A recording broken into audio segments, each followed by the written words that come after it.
evening, dear friends. Thank you very much for coming on such a cold day. And we are very happy that we have Jan Probstein here. He's our very good, and I don't want to say old, but like for many years, let's say, friend. And today, every year actually, we have a presentation of Jan because he's publishing like from 1 to 3 books per year. It's unbelievable. And I have such a long list of his publications, I would never accomplish it. So I will just present what we will do today and a few more maybe books that really I like. So today we will do, Jan will present new bilingual editions, translation of Pulitzer Prize winner, Armantrout, Armantrout, Go Figure, Cheboksary, free poetry. It was published in 2023. 2025. Just 2023. 2023 is my fault. Oh, it's a mistake. Okay. It's just published. Okay, so Okay. the mistake is yours. Okay, whatever. And Dmitry Strotsev, Selected Poems. War and Peace. And this is 2025. Both 25. Yes. As well as new poems from forthcoming book, Emily Dickinson Selected Poems in Russian. So this is basically what's going to happen today. And Jan Probstein, he is a professor of English in Touro University, a poet, scholar, and translator of poetry. He published 2 books of literary criticism, 13 books of poetry in Russian, 1 in English, and translated more than a dozen poetry volumes. And he compiled and edited more than 30 books and anthologies of poetry in translation, and has about 500 publications. So I think it's enough for now. You know that he is very prolific author, and we are very happy to have you today.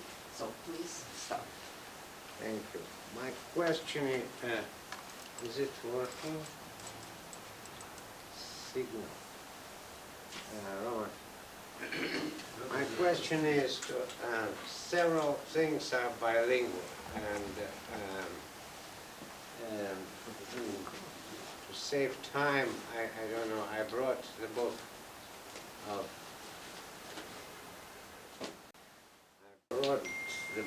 of Emily Dickinson. This is the latest edition. I have another 3-volume edition that Yuri bought for me in some boutique, which cost a very warm edition of Franklin $200. It was 40-something in this Brooklyn museum. My question is, I'm comfortable with English and with Russian, I guess. Just to save time, some of the translations of Emily Dickinson I can read out loud, and then talk about her and teaching Emily Dickinson in American literature and in poetry class. So I'm comfortable with English, but basically to save time, if we don't have enough time, I will probably read it later. Now, I probably will begin with Ray Armantrout, who is, this is language poet. She acknowledged herself that what in her youth, she was born and raised in a small town in California, Now she moved to her son, helping to raise twin girls, and there she always writes from children's literature, illusions, ecology, quantum mechanics, scientific language, polysemantic words and titles, even go figure, for instance, or versed one that won Pulitzer Prize 15 years ago, I believe. So she even said that they're in constant battle with each other, these words. She is very condensed, and she remembers Emily Dickinson. She was a friend of recently deceased language poet Lynn Haginian and Ron Cinnamon. They're Western, so-called Western language poets, related to the poet that I've been translating, presenting here last year, Charles Bernstein. This is audio. Ray Armantrout. She did not record. She's living now in the suburbs of Seattle. Moved from California to Seattle. Very courageous woman. Fought cancer, going around here in New York, in Paris, visitations, was in Australia recently. So, Roma, can we, I will read probably one by one, her voice, Ray, and then probably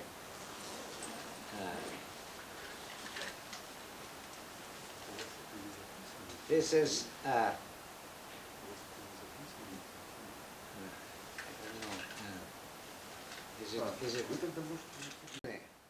работавшая на свободной энергии таких источников, как термодинамические процессы. Звучит столь благоприятно, когда формулируешь это таким образом. Наши давние предки были акселераты, они пожирали изменения. Что это оставляет нам?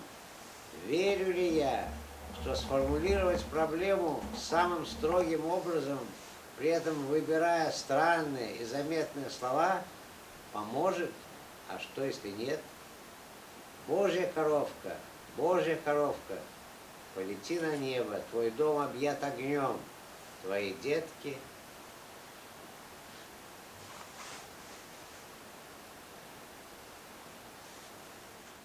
Of the cabbage moths, one so like another, tying loose bows in air.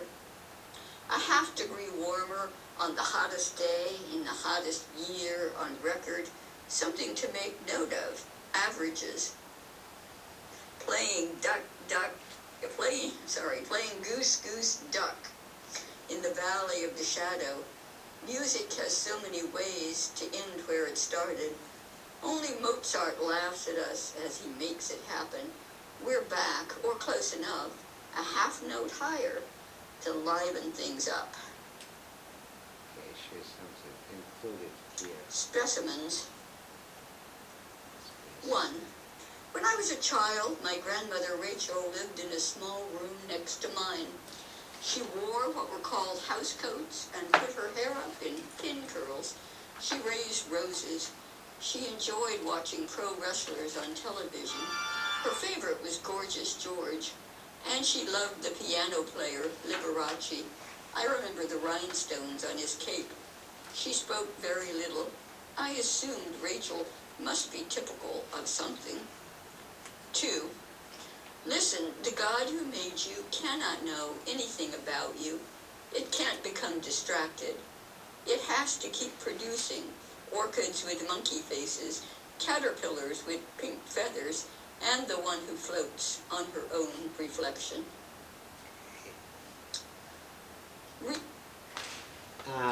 Образцы. Когда я была маленькой, моя бабушка Рэйчел жила в соседней комнате с моей. Она носила то, что называлось халатом, и закручивала бигуди. Она выращивала розы. Ей нравилось смотреть профессиональных борцов по телевизору. Ее любимцем был великолепный Джордж. И ей нравился пианист Либерачи. Помню стразы на его накидке. Она очень мало говорила. Думаю, что Рэйчел была типичной представительницей чего-то. Послушай, Бог, создавший тебя, не может знать ничего о тебе. Его нельзя отвлечь. Он должен продолжать создавать орхидеи с лицами мартышек, гусениц с розовыми перьями и ту, которая плавает в собственном отражении. А Джордж Реймонд Вагнер, великолепный Джордж, was American boxer, 1915-1963, wrestler, known under the name of Magnificent George, or Gorgeous George, yes. Then Liberace was a pianist, American pianist, 1987. He was also a singer, showman. 1950s, 1970s was the most paid artist in the world. Now, then orchids with monkey faces. It's in Russian мартышкообразная орхидея. Then caterpillars with pink feathers, butterflies. Okay, a lot of. She's look. She doesn't read only poetry and literature. She is reading a lot of books on science, from physics to biology to botanics. Real. 1. We show her Disney films and read her fairy tales. When she asks if magic's real, we say no, not the kindly teapot with the elephant trunk spout, or the squeezable keychain globe. 2. Yet tales grow new heads, which are somehow able to recall where shocks were delivered once upon a time before the bodies were severed. 3. No, men don't fly. Snakes won't grow from women's heads, no matter what is done to them. There are no kings in the dead world.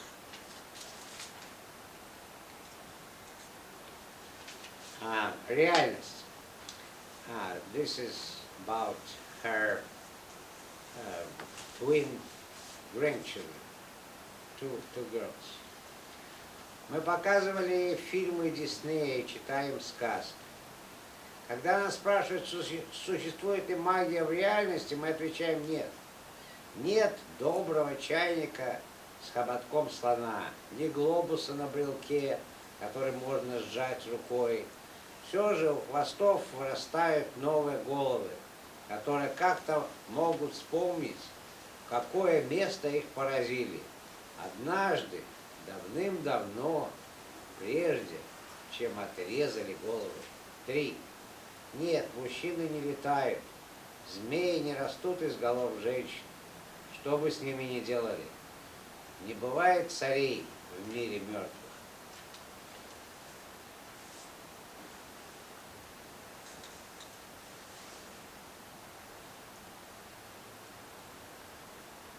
That's all.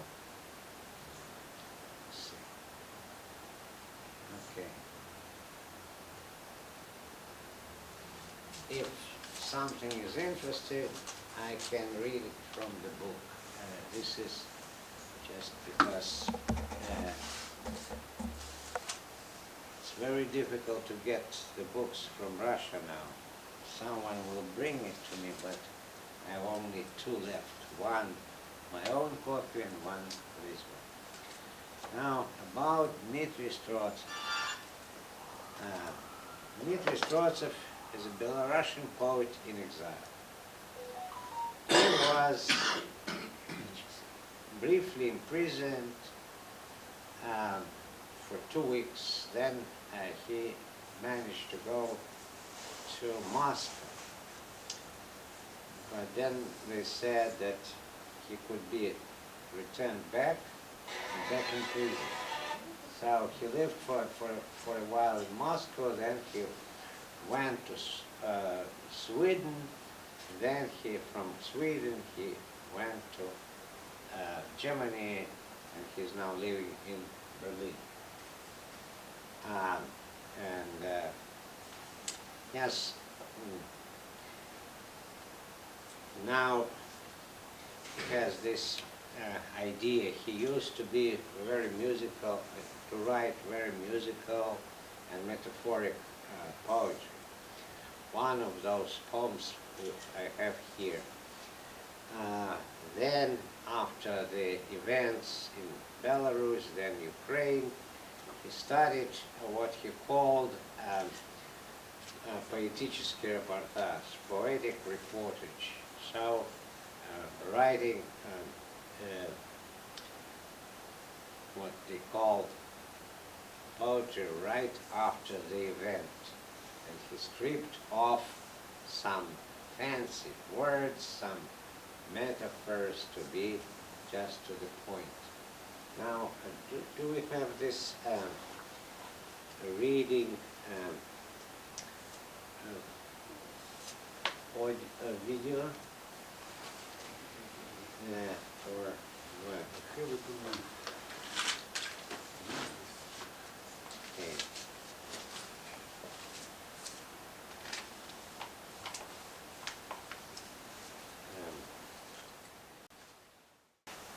Письмо сыну. Кто я в этой евангельской тьме? Спрашивает владыка. Человек из толпы с камнем в руке, с сердцем, уже раздробивший жертву, улыбнится полумертвая дубина своей, бессильная, даже звать ее. Клевета, вступившись за нее, недовольный учителем ученик, прохожий со своим мнением, оскорбленный грубой сценой на пути, дом путь, красивый. 12 января 2015. Okay, Моя нужда I need. памяти Владимира Бибихина. Дело не в том, что я умный среди глупых, сильнее среди слабых, добрый среди злых, а в том, что я нуждаюсь в чужой тьме для моего света. Okay. Two poems. A letter to my son. Who am I in this evangelic darkness? Asks the bishop. And a man in the crowd, with a stone in his hand, in his heart, has already stoned a victim, an adulteress, half dead in the depths of her soul, unable even to ask for mercy, a Galilean who defended her, a disciple displeased with his teacher, a passerby with his own opinion, insulted by a violent scene on his way to the house of prayer. And the next one that he sang out dedicated to the memory of the Russian philosopher Vladimir Bibikhin. It's not so much that I'm clever amongst fools, strong amongst the weak, kindly amongst the spiteful, but that I need another's darkness for my life.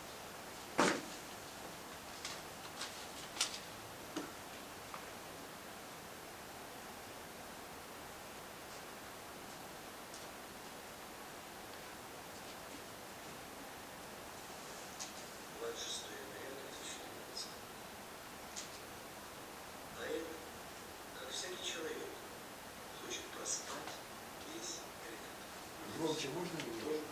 Нечаянно для себя ускользает в сон гефсиманский, апостольский, в сон семи подданных Эфесских, а пробуждается уже в золотом веке поэзии, гармонии и свободы или на этапе.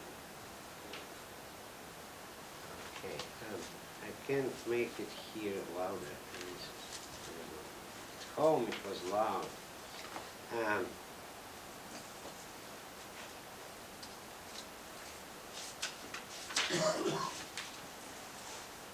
A poet, like anyone else, wants to slip through all this horror. He unexpectedly, even for himself, slips off into a dream, Gethsemane, apostolic, into a dream of the seven sleepers, and wakes up already in the golden age of poetry, harmony, and freedom, or on his way under guard to the Gulag. And I must say that Dmitry Strotsev is Russian Orthodox, but of the Western faith, not of the Russian RPC, as they call it. And he published a lot of this great poetry who in London was. Actually, we could have met in the 1980s. There was in the world, so to speak, there was a guy named Kim Hadeev, who was the first time in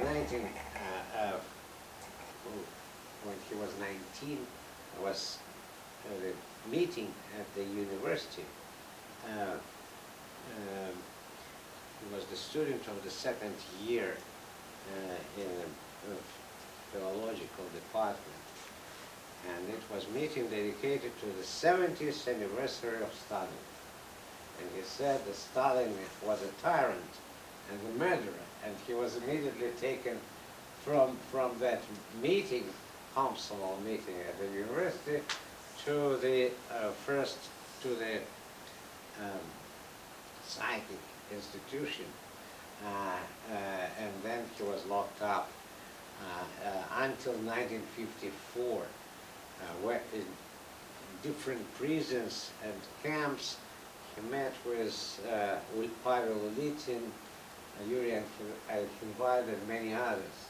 When he was released, came back for the distribution of then forbidden Pavel Ulitin, he was again arrested and spent some years. I met him in the 1970s, and when I left for Moscow in 1980s, Dima, he's 10 years younger than I am, so he came to that same person.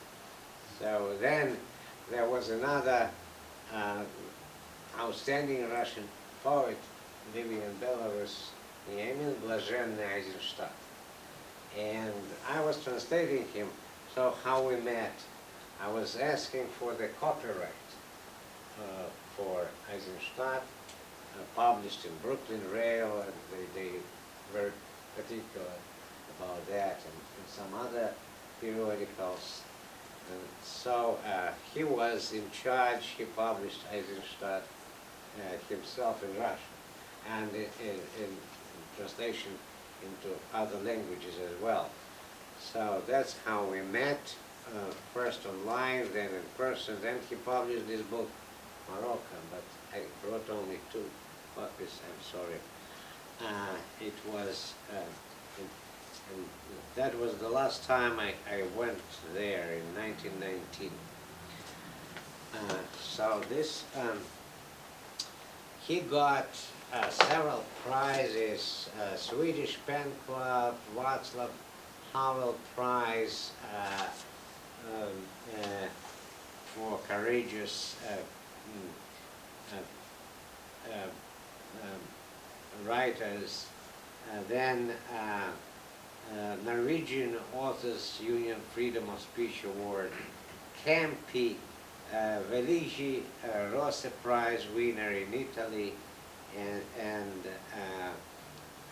also Swedish Pen Tucholsky Award. Also he had, in his early years, was winner of the Russian prize here, there in Moscow, and some others. Okay, now one more. 26 апреля 2014. Выходи, Лазарь, выше. Я обнял друга и Бога. Собирает друзей распятых, обнимает на крестной дороге. Я для вас выхожу из гроба, свой народ вывожу из ада. Я хочу вас видеть живыми, всех родных заберу у смерти. Выходи, позову дома. Выхожу, ответит и выйдет. Выходи, скажу, Александр. Выхожу, шагнет навстречу. 4 апреля 2021. Okay, this is to the memory of those who were killed during these events in Belarus. Lazarus, come forth, and he came out and embraced his friend and his God. Gathers friends, the crucified embraces them on his road to Calvary. I came forth from the grave for you. Lead my people out from hell. I want to see you alive. I'll take away from death all of my loved ones. Come forth, Roman. I will call him. I'm coming, he will reply, and will step out. I will tell Alexander, come out. I'm coming, and he will step out to meet me. Yes, these are my translations, but I edited. There are more than 20 translators here, including one, the oldest translator from Great Britain, the first member of woman of the British Academy. Her name is Avril Pyman. She was several times, she's still alive, born in 1930. She was in Moscow at the Library of Foreign Literature in 1915, presenting books on Florensky and Bloch. She wrote also the books. She's a philologist, and she's a wife of the Russian painter Sokolov.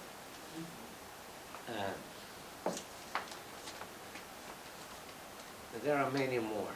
One is even professor of MIT mathematics who translated these poems. В этом человечестве бесправен, исправлял, ничего не исправил. Раскурочена речь, обезличена, человека слаще, человечина, дыбом испытана, глаголами и забыта, сурово. Okay, yes.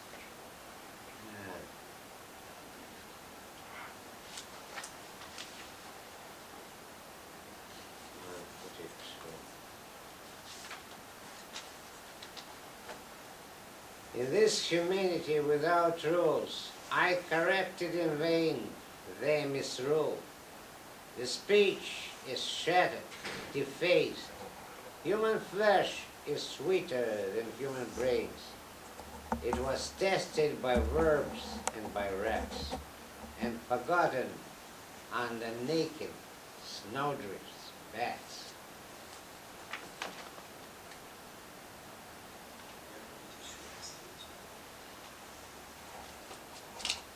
Разве это не цен? Это хрустальный шар. Это ведь он на еле чистом ветром белом. Или не в эту сферу падали все лучи, перетекали тени, день окунали в ночь. Это бывало часто, это случалось вдруг. Шар начинал вращаться, тьму вращая в свет. Долго в окружении дети глядели в шар, и походя по нему тихо текла земля.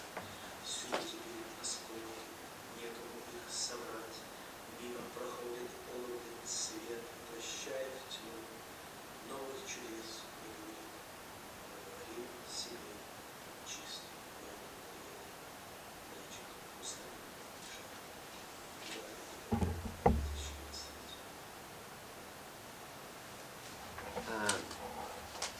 One of the last poems here in the book, it's from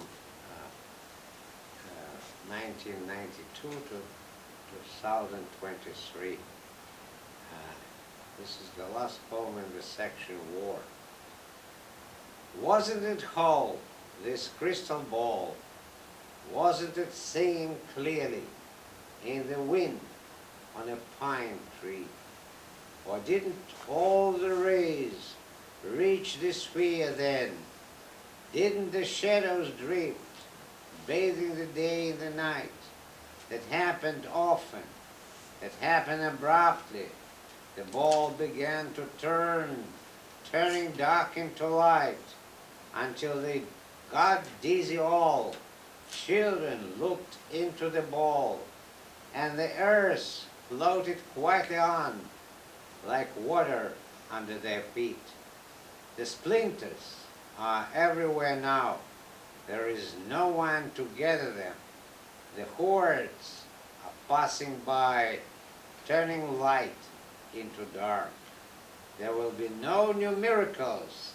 We keep saying to ourselves, singing clearly in the wind, the crystal ball weeps. And there is another poem which is almost 6 minutes. I don't know, it's not, do you hear it well? No. Okay, maybe then we'll see. Maybe in the end, if we have time from another computer, Roman. Here, my computer, it's at its capacity. It's in the process. Okay, we'll see. Thank you. Emily Dickinson. This time is translation into Russian.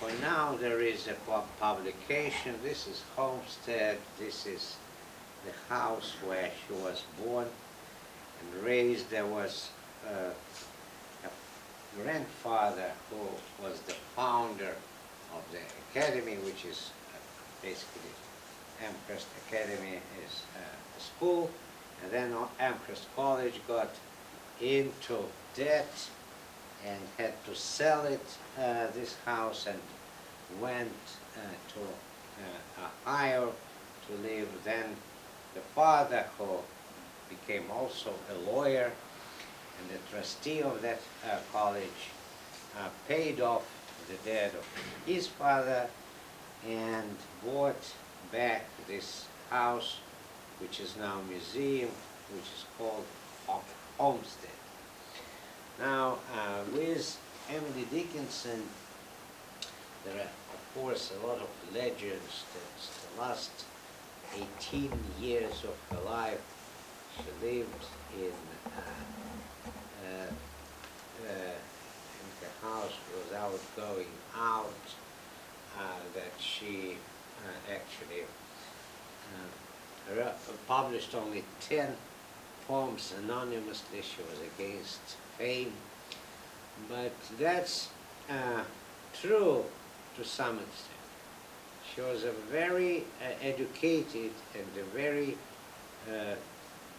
gay girl. She was the center at school, and later on, she was the intellectual center. She was very intense. Dr. Higginson, with whom she got in touch in 1960, after he published in the Atlantic Monthly this famous letter to a young contributor, he basically actually was the one whom she called master. There were some others too. It's interesting that when she was 27, she was going out very often.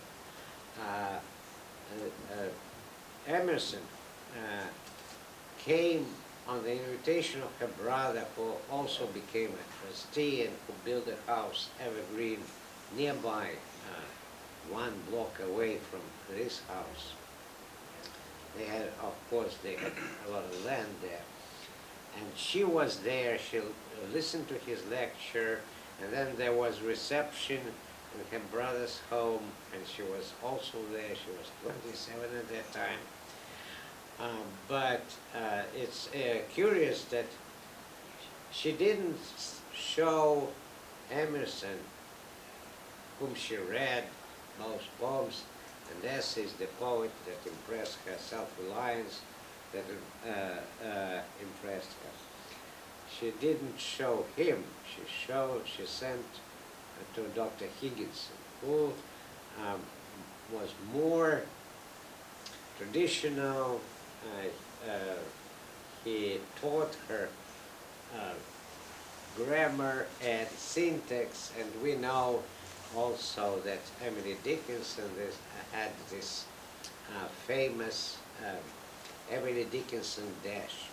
So she replaced with dashes all the punctuation marks, sometimes ending without a period or without any stop. And she was against fame, and a famous poem. I will not read all the poems, but I will read this famous poem. I'm nobody. Who are you? Are you nobody too? Then there's a pair of us. Don't tell. They'd advertise, you know, how dreary to be somebody, how public, like a frog, to tell one's name, the lifelong June, to an admiring Bob. Now I will find maybe here better.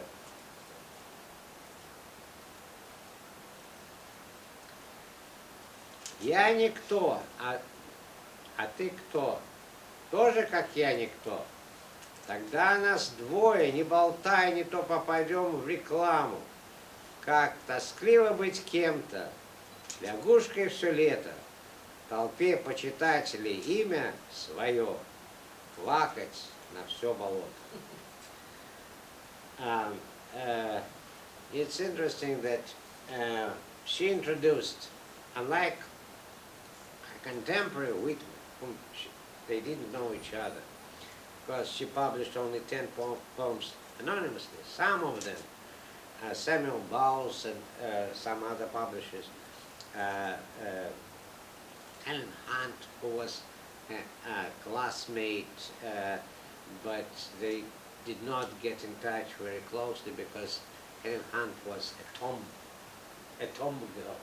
She was public rather, and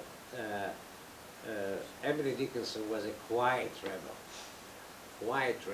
And we know also about her poems that are against, what do you call, against traditional religion, not against God. She was not an atheist. Iconoclastic poems, богоборческие стихи. Now I will see if I have, can find this publication recently that is the only thing here in the in Israel that's secret tropes, how they translate it. Now,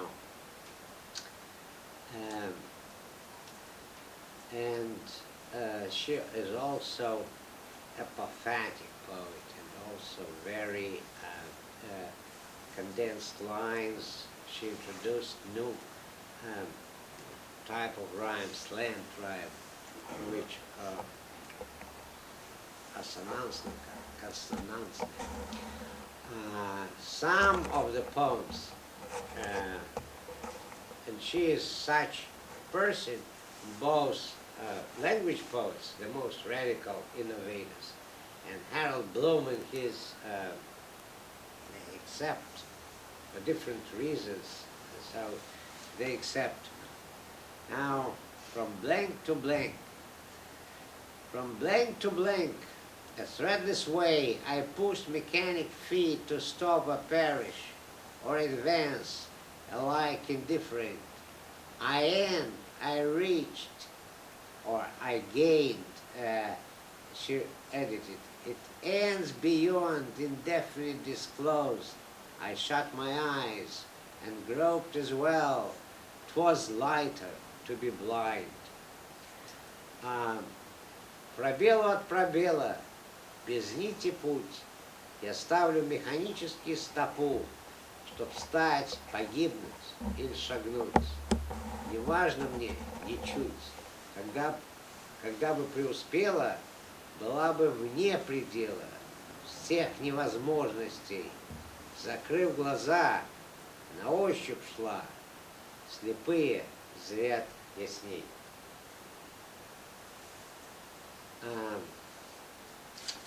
A famous poem that Charles Bernstein quotes, that is that negative knowledge or apophatic. I will write, first I will read in Russian, then I will find out it.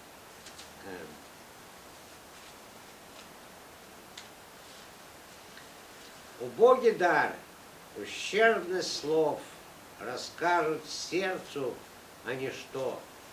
Ничто, та сила, что мир обновит со снов. By homely gifts and hindered words, the human heart is told of nothing. Nothing is the force that renovates the world.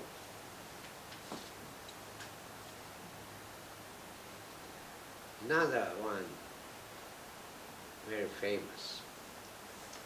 Страшусь того, чья речь бедна, безмолвных опасаюсь. Я заболтаю болтуна, поспорю с краснобаем, того ж, кто возвещает слово, когда все расточают вмиг, да, я боюсь такого, страшусь, что он велик.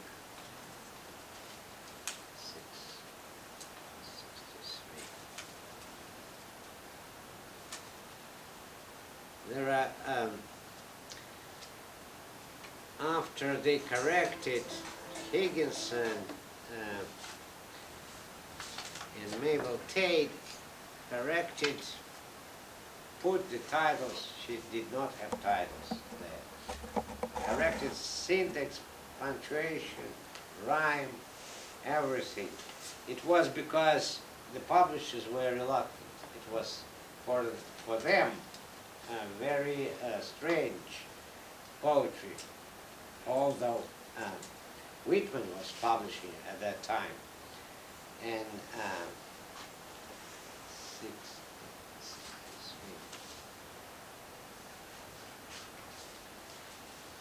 I fear a man of frugal speech. I fear a silent man. Haranguer, I can't overtake, or babbler, entertain.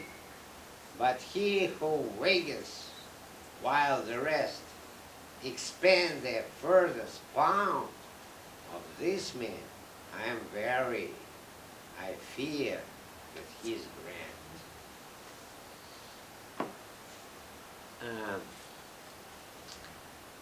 But this is how, yes, it's seen, this is how she actually, they did not know, she put down on the scrap paper, on the bills, envelopes, but then she edited, and there are facilis, they call it.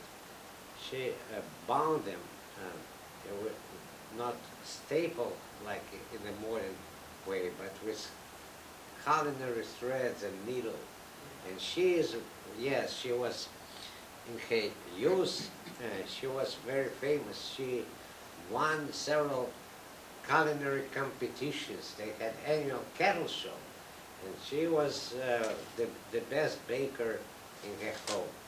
So that's how they actually, what they found out when she died in the cupboard, those facilis. And they started publishing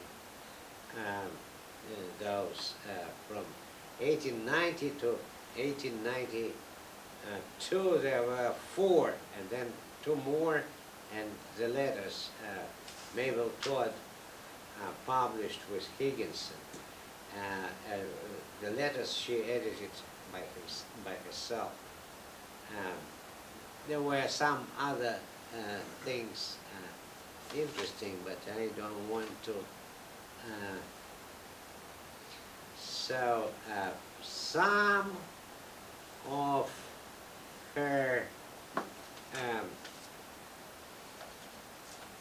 poems, which I would call iconoclastic.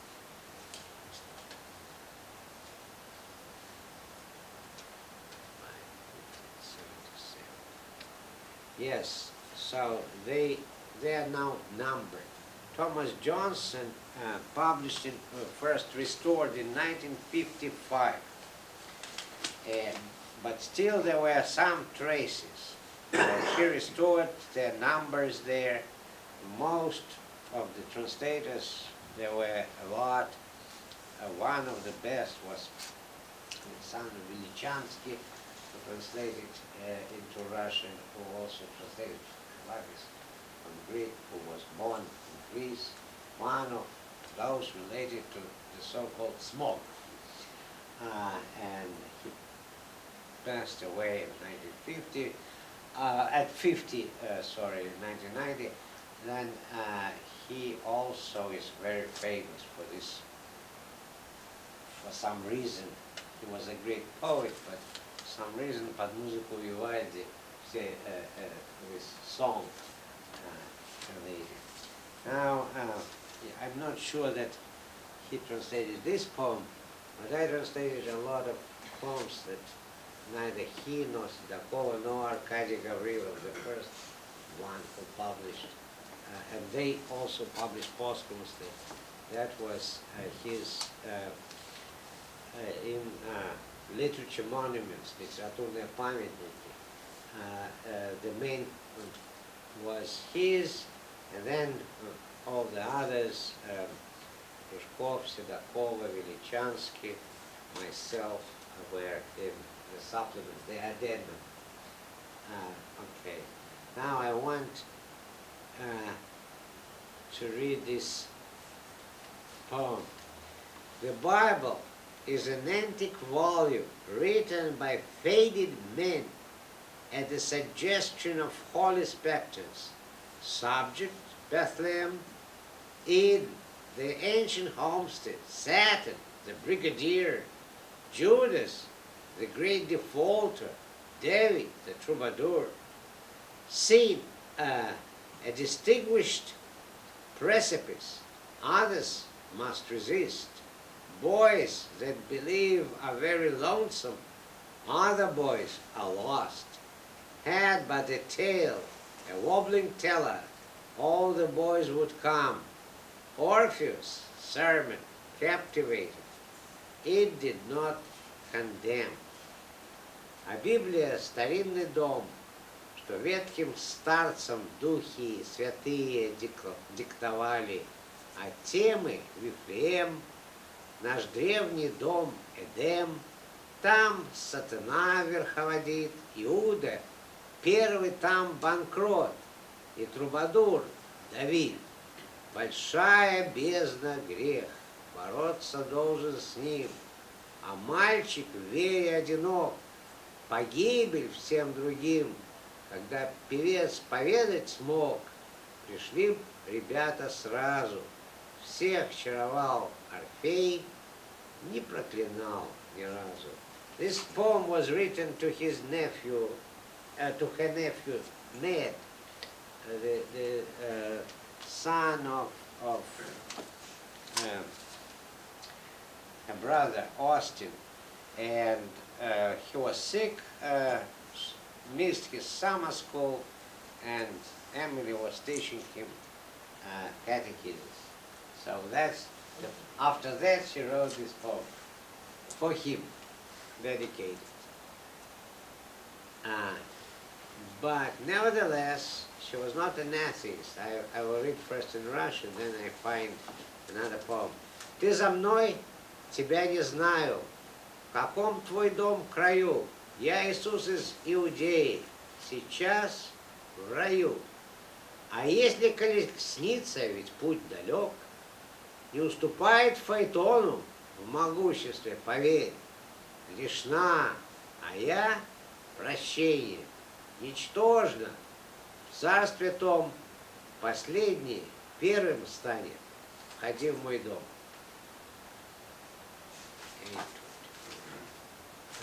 I will read this.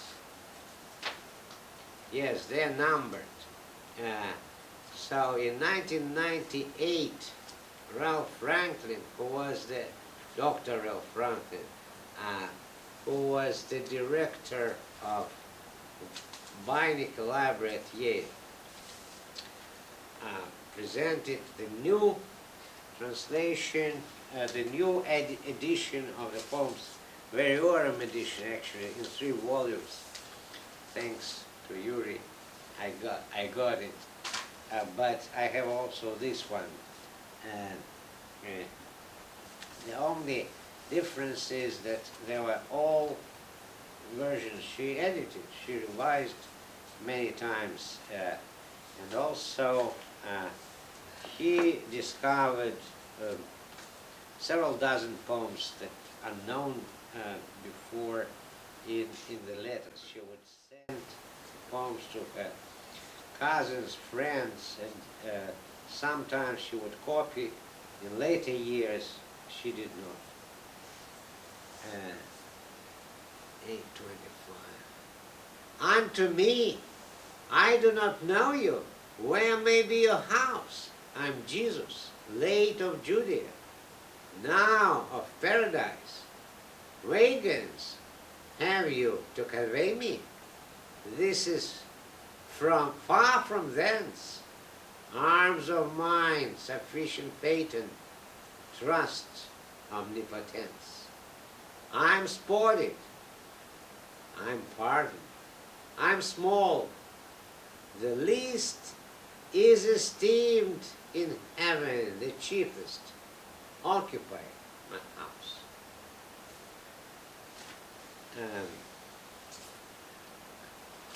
So maybe one more, and then maybe just several. I did not publish any poems this year, but okay, maybe here. But I'm trying to.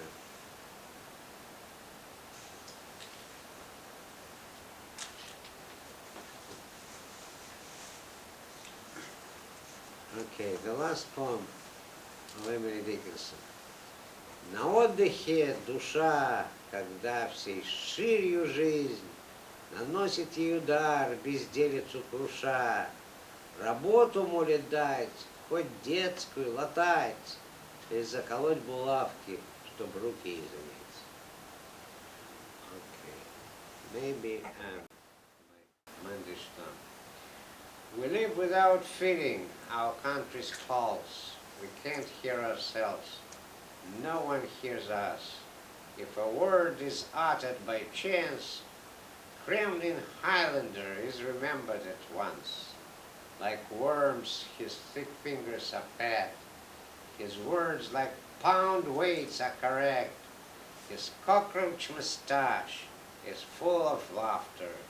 His army boots shine. He is sought after by a mob of thin, naked leaders, half men.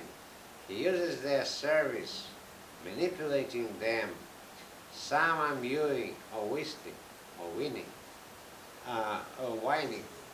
He alone is poking, balking, and winning.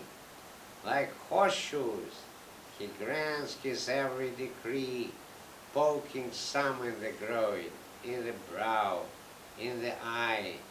His executions are like cakes and ale. His broad chest of a set eclipses the jail.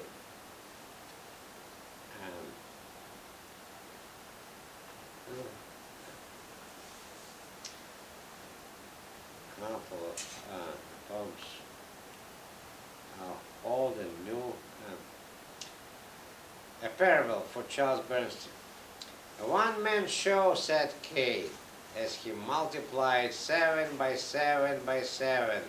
Thus he walked and multiplied until he composed the multiplication table, the system of measures and weights, the periodic table of Mendeleev, discovered the theories of probability and relativity, split the atom, executed tests at Hiroshima and Nagasaki, and at leisure remembered Abel and wrote memoirs. He also wrote the Bible at leisure to teach others a lesson.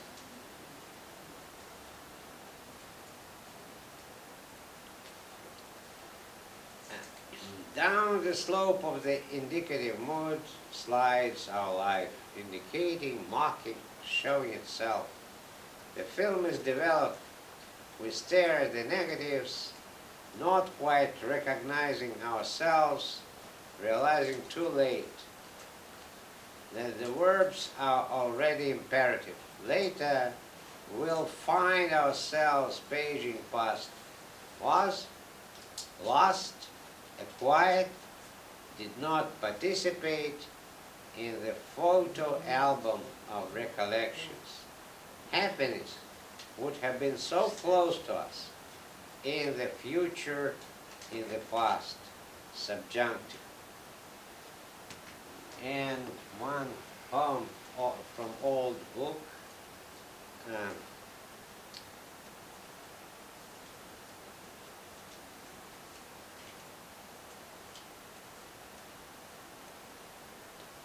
dedicated to my father. And right above me is my star, my glowing star, his dazzling fire, blazing over barbed wire. He breathes in infernal smoke, dying and again reviving. Yes, right above me is my star. He's neither yellow, blue, nor red. The colors of existence are all mingled in one, as if his head was touched by snow that turned him gray. 1977. А надо мной моя звезда не желтая, не голубая. Она горит, она пылает. А надо мной моя звезда желтая, она горит, она пылает над проволокой лагерей. Забыл. Okay, I will find out this here. и, угасая, оживает. Да, надо мной моя звезда, не желтая, не голубая, не все цвета, она седая. Now, maybe it's about time. Yes, this is not translated. His latest book. Все идеи выбежали на улицу и, смешавшись с толпами, митингуют. И про, и контра, и прочее контра идет в контратаку с дубинками наперевес. Большой, говорят, видится на расстоянии. Увеличенный ютьюбом, убийственный и беспощадный удар дубинкой по голове. Измышленные дети оставлены без присмотра. Наказать за халатность. Выходит дядька Черномор, седой извод, и, надев халат, идет заниматься самбо. А 30 витязей прекрасных опять утонули. Никогда такого не было, и вот опять. А нам бы пора строить дамбы. Со всех сторон наложили санкции, шаг в сторону расстрел. А рядом гремят витии, через рупоры до ступора. По всем телеканалам и в соцсетях на свой страх и риск портит себе репутацию и некролог. Элочка-людоедка говорит, облизываясь: красивый толстый парниша опять нарушил правила. Парлав получил твиттер от Наины, а Витязь то ли Руслан, то ли Зигфрид из Вагнера в Сирии стоит на распутье, опутан путами и сомнением, то ли чужих воевает, то ли своих, то ли дракона, то ли голову с плеч, и опять на щите. Это называется еще полифонические стихи. Вот прочту два.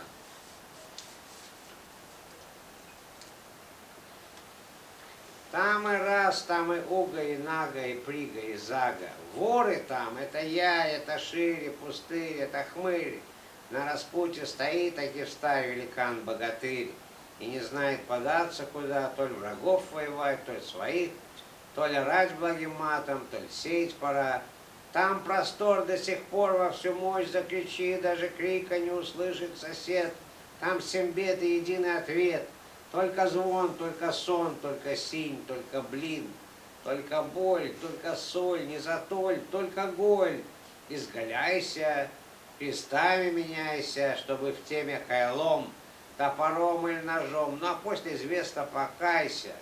Волчья кайка да лиси незнайка, да иди в монастырь, или с посохом странствуй, страдалец.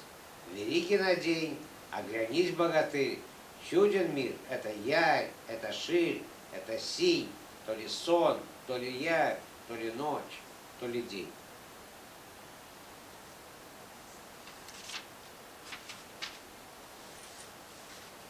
Ты могу, ты кипу, ты раздоль, ты приволь, ты неволь, впрочем, доволь, но призывов твоих все призывания, лишь на закла, зазы, ваешь, поедом, как поросё, гугнивая матушка, воздуха, идусь потряса, однако не зов, а воз. И поныне там, где заклинило, ой, заклинание, да клина другого нет, и мета, и пента, и тетра, циклина нет, лишь цикличность дурная. И лица, ответ, все оставляют, как всегда, без ответа. Но где же все-таки лик?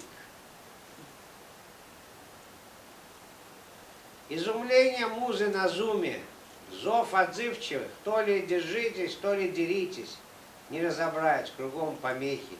От октября до декабря расставлены вехи, от декабря до января ориентиры, от обеда до победы и от ужина до сортира бодро шагали на ощупь и попали в ощупь. Мы входим в новый яростный мир, на пороге новой эры. Подбросьте-ка серы в костер нашей веры. Спасибо.